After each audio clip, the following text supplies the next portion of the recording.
John was sitting in a booth at the diner when Kelly walked in and sat down. "Thanks for coming, Kelly," said John. "Well, John, you said it was really important.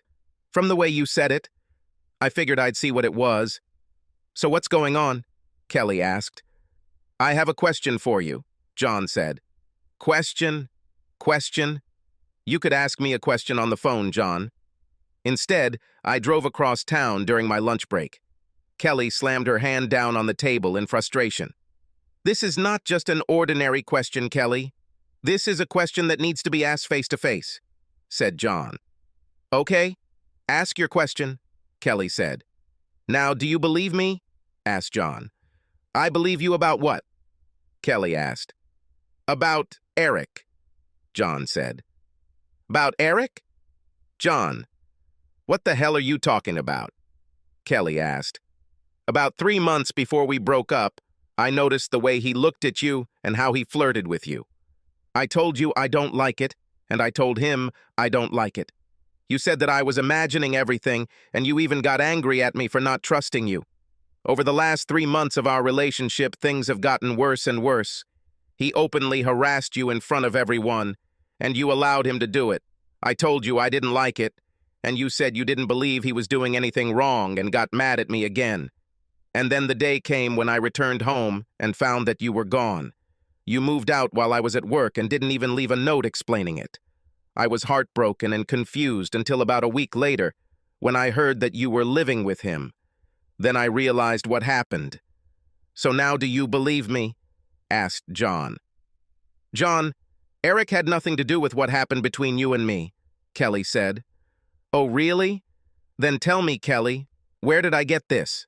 asked John. He pulled a small box out of his pocket and placed it on the table between them. Kelly was surprised to see this. She began to tremble. "What is this?" Kelly asked. "I think you know exactly what it is. I bought this a few days before I first noticed you and Eric flirting at that party. The first time I told you I didn't like it.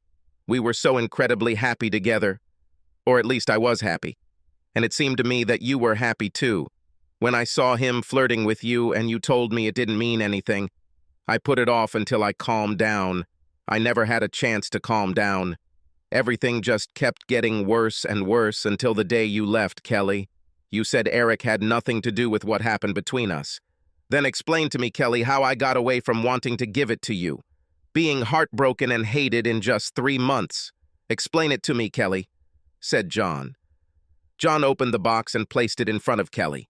Kelly knew what was in the box, but seeing the sparkle of a large diamond on her engagement ring completely broke her. She burst into tears. John just sat and looked at her for several minutes. "Do you believe me now, Kelly?" asked John. Kelly couldn't bring herself to answer. She simply looked at John with tears in her eyes, and then got up from the table, ran to her car, and drove away. John remained sitting at the table. He closed the ring box and put it back in his pocket. John was confused when a large man slid towards the booth that Kelly had just vacated. "Hello? What do you want here?" asked John. "I involuntarily overheard your conversation with the young lady." "You were a little harsh, don't you think?" asked Edward.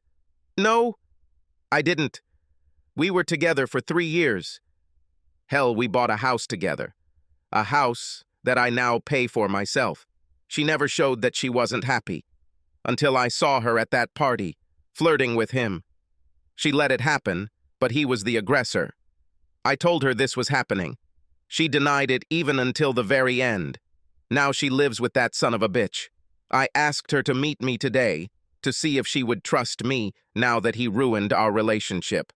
I wanted to show her how much I loved her and how much I wanted to be with her. The ring conveyed the message to her quite clearly. Now I hurt her as much as she hurt me," John said.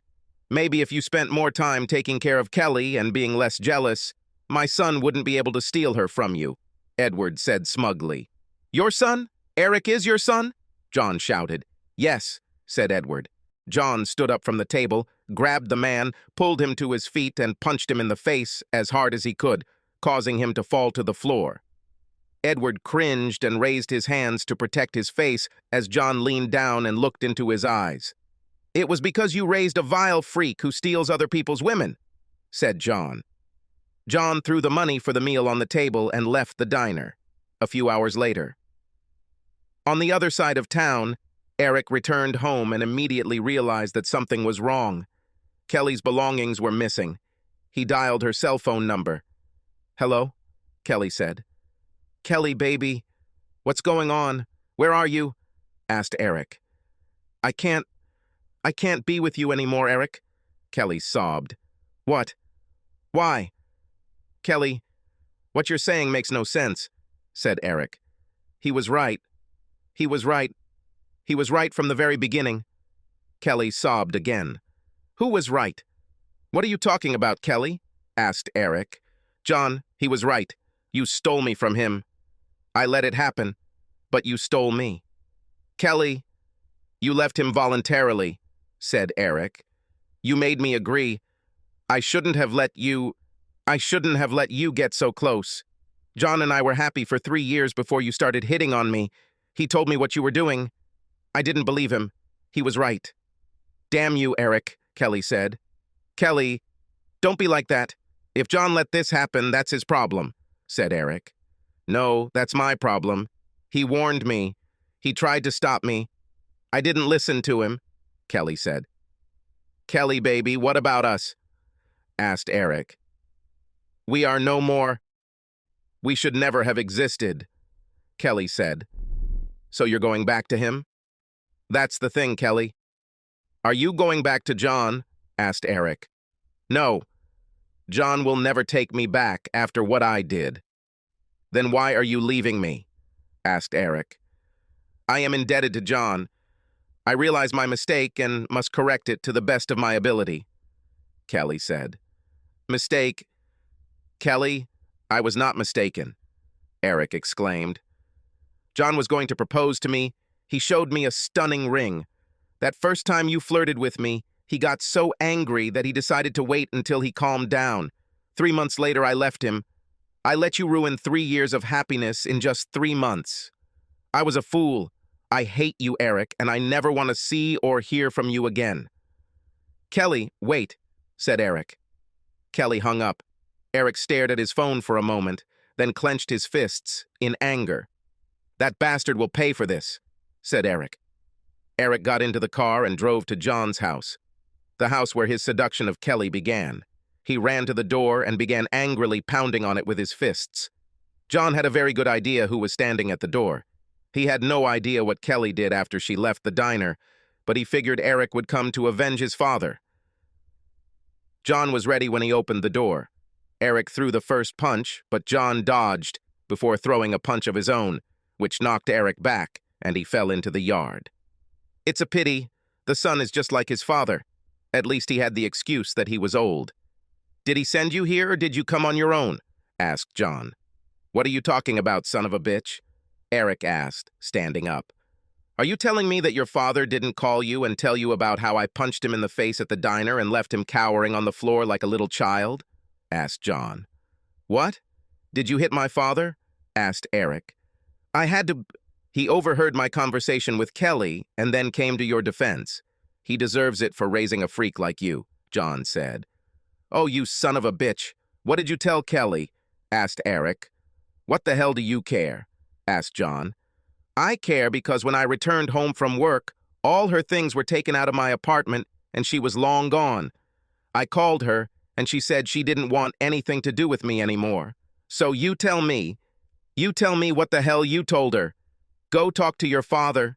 He heard the whole conversation and got off my property before I broke several of your ribs and gave you a black eye," said John. Eric looked at John and realized that coming here to challenge him to a fight was a mistake. He backed away, then turned, hurried to his car, and drove away. When John turned to go back into the house, there were tears in his eyes. "I think she finally believed me. Subscribe to our channel so that your second chaff doesn't cheat on you, and go ahead and listen to the next story, because this story is nothing compared to the next one. If you're under 18, don't even think about listening to the next one.